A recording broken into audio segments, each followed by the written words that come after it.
Hello विद्यार्थियों, स्वागत है आप सभी का एक बार फिर से आप सभी की अर्थशास्त्र की ऑनलाइन कक्षाओं में। तो विद्यार्थियों, हमने कल पढ़ा परंपरावादी दृष्टिकोण के अंतर्गत किस तरह से समग्र मांग और समग्र पूर्ति में संतुलन स्थापित होता है। हमने देखा कि दो तरह के दृष्टिकोणों के बारे में मैंने बताया, एक परंपरावादी और दूसरा केंजियन। और दोनों तरह के दृष्टिकोणों में हम दो तरीके से ही संतुलन को निकालेंगे। पहला समग्र मांग और समग्र पूर्ति को बराबर करके, और दूसरा बचत और निवेश को बराबर करके। तो पिछली जो हमारी वीडियो थी उसके अंदर हमने परंपरावादी दृष्टिकोण के अंतर्गत समग्र मांग और समग्र पूर्ति कैसे एक दूसरे के बराबर होते हैं, यानी कि एडी और एएस की जो विचारधारा थी वो हमने पढ़ी। हमने देखा परंपरावादियों के अनुसार जो समग्र पूर्ति वक्र होता है वो पूर्णतः बेरोजगार होता है, वाई एक्सिस के समानांतर होता है, और जो समग्र मांग होता है वो नेगेटिव स्लोपिंग होता है। और जहां ये दोनों एक दूसरे को कट करेंगे वहीं पर आय, रोजगार और उत्पादन, इन तीनों का संतुलन स्थापित होगा। आज हम पढ़ेंगे परंपरावादी दृष्टिकोण के अंतर्गत ही बचत और निवेश दृष्टिकोण। बचत और निवेश के द्वारा परंपरावादी किस प्रकार से आय, रोजगार और उत्पादन का संतुलन स्थापित करते हैं। तो इसके लिए सबसे पहले हम बचत को लेकर चलेंगे। बचत, तो परंपरावादियों के अनुसार विद्यार्थियों जो बचत होती है, जो सेविंग होती है, वो किसका फंक्शन होती है? वो होती है ब्याज की दर का, रेट ऑफ इंटरेस्ट। ये आर है, यानी कि ब्याज की दर का, ब्याज की दर। तो जो परंपरावादी अर्थशास्त्री हैं, हमारे जो क्लासिकल अर्थशास्त्री हैं, वो क्या मानते हैं कि बचत किस पर निर्भर करती है? ब्याज की दर पर निर्भर करती है। और बचत ब्याज की दर पर किस प्रकार से निर्भर करती है? वो कहते हैं कि इन दोनों के बीच में धनात्मक संबंध पाया जाता है। जब ब्याज की दर ऊंची होती है, जब ब्याज की दर ऊंची होती है तो लोग अधिक बचत करते हैं, और अगर ब्याज की दर नीची है, कम है, तो लोग कम बचत करते हैं। तो आप लोग भी इसे समझ सकते हैं कि उसके पीछे इनकी क्या धारणा है कि जब ब्याज की दर महंगी होगी तो लोगों को ऋण जो होगा वो महंगा मिलेगा। वो महंगा मिलेगा तो क्योंकि महंगा मिल रहा है उनको, तो वो क्या करेंगे कि वो स्वयं बचत करेंगे कि उन्हें कम से कम उधार लेना पड़े, कम से कम ऋण लेना पड़े। तो ब्याज की दर जब ऊंची होगी तो लोग क्या करेंगे? बचत भी अधिक करेंगे। ऐसे ही अगर ब्याज की दर कम है, नीची है, यानी कि उधार लेना, ऋण लेना सस्ता है, तो लोग बचत भी कम करेंगे। क्यों? क्योंकि उन्हें अगर वो बचत नहीं कर रहे तो भी उनको ऋण जो है, उधार जो है, वो कम दरों के ऊपर, कम ब्याज की दरों के ऊपर मिल जाता है। तो इस तरह से जो परंपरावादी अर्थशास्त्री हैं, क्लासिकल अर्थशास्त्री हैं, वो क्या मानते हैं कि बचत किस पर निर्भर करती है? ब्याज की दर पर। और किस प्रकार से निर्भर करती है? कि इन दोनों के बीच कैसा संबंध होता है? धनात्मक संबंध होता है। तो इस तरह से हमारा जो बचत वक्र है वो किस प्रकार का बनेगा? हम इस तरह से बना सकते हैं, ये हमारी एक्स एक्सिस, ये वाई एक्सिस। तो इसके ऊपर हम किसको बना रहे हैं? हम बचत को बना रहे हैं। तो यहाँ पर मैं लेती हूँ बचत, सेविंग्स, और यहाँ पर मैं लेती हूँ ब्याज की दर या आर। तो इनके बीच में इस प्रकार का संबंध पाया जाता है। ये जो वक्र है ये एस वक्र है, बचत वक्र है। जब ब्याज की दर इतनी है तो इतनी बचत की जा रही है। मान लिया ब्याज की दर बढ़ गई, ये हो गई, तो बचत भी बढ़ गई, इतनी हो गई। तो परंपरावादी अर्थशास्त्रियों का मानना कैसा है कि जो बचत वक्र होता है, एस वक्र जो होता है, वो किसके साथ, किसका फलन है? वो ब्याज की दर का फलन है। ब्याज की दर पर निर्भर करता है। और किस प्रकार से निर्भर करता है? जैसे जैसे ब्याज की दर बढ़ेगी बचतें भी बढ़ेंगी। इसलिए बचत वक्र हमारा कैसा होगा? धनात्मक होगा। बाएं से दाएं, ऊपर की ओर धनात्मक होगा। तो ये तो बात हुई बचत की। अब दूसरी चीज निवेश, इन्वेस्टमेंट। तो जो परंपरावादी अर्थशास्त्री है वो निवेश या इन्वेस्टमेंट को क्या मानते हैं कि जो निवेश है वो भी किसका फलन है? ब्याज की दर का ही फलन है। ब्याज की दर का ही फलन है। निवेश को भी परंपरावादी अर्थशास्त्री क्या मानते हैं कि निवेश भी ब्याज की दरों के ऊपर ही निर्भर करता है। लेकिन कैसे निर्भर करता है?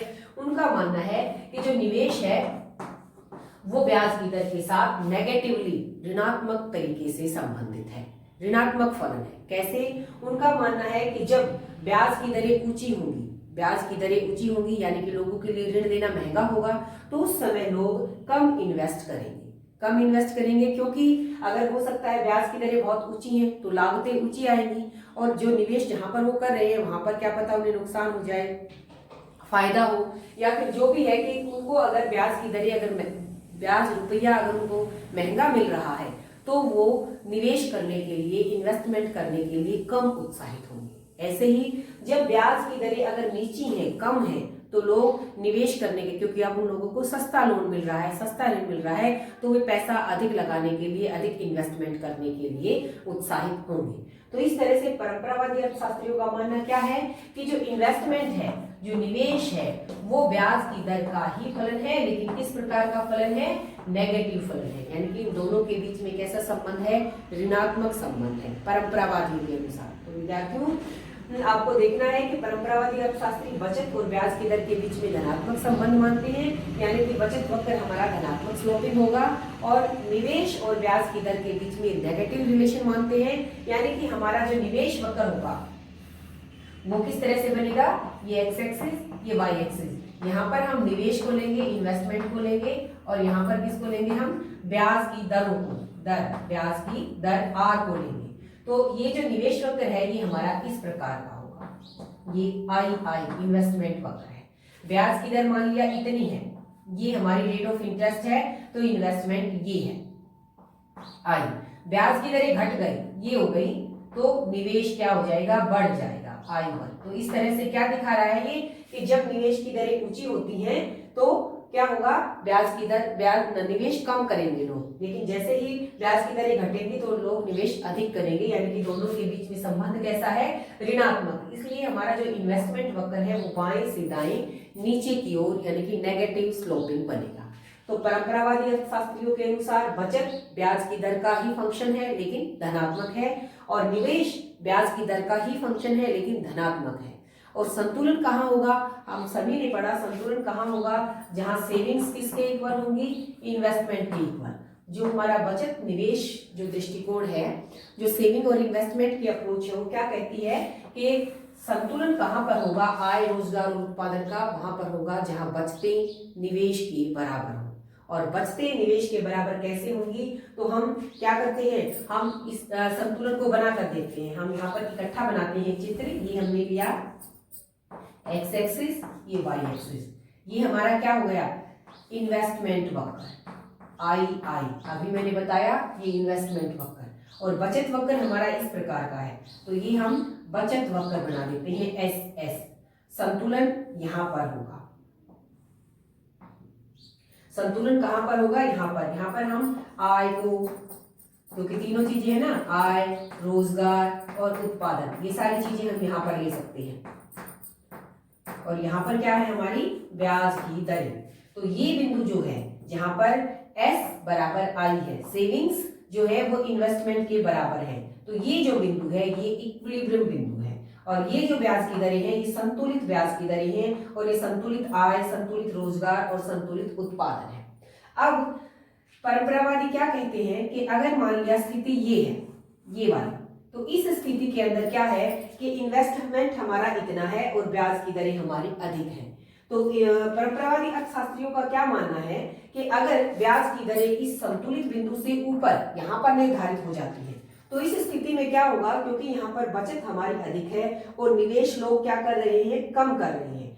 तो आप लोग इस स्थिति को इमेजिन करें, समझें कि लोग अधिक बचत कर रहे हैं। बचत यानी कि लोगों के पास बचत अधिक है, यानी कि उनके पास पैसा अधिक है, और इन्वेस्टमेंट क्या कर रहे हैं? वो लोग इन्वेस्टमेंट के लिए, निवेश लगाने के लिए पैसा कम है, तो लगा कम रहे हैं और उनके पास बचतें अधिक है। तो सीधा सीधा इसका इफेक्ट क्या पड़ेगा कि ब्याज की दर घट जाएगी, और ब्याज की दर घटकर वापस इसी ई बिंदु पर आएगी। जब लोगों के पास अधिक बचतें होती हैं और लोग निवेश करने के लिए कम तैयार होते हैं, तो यानी कि क्या हो गई? जो लोगों के पास बचत है उसकी मांग कम है।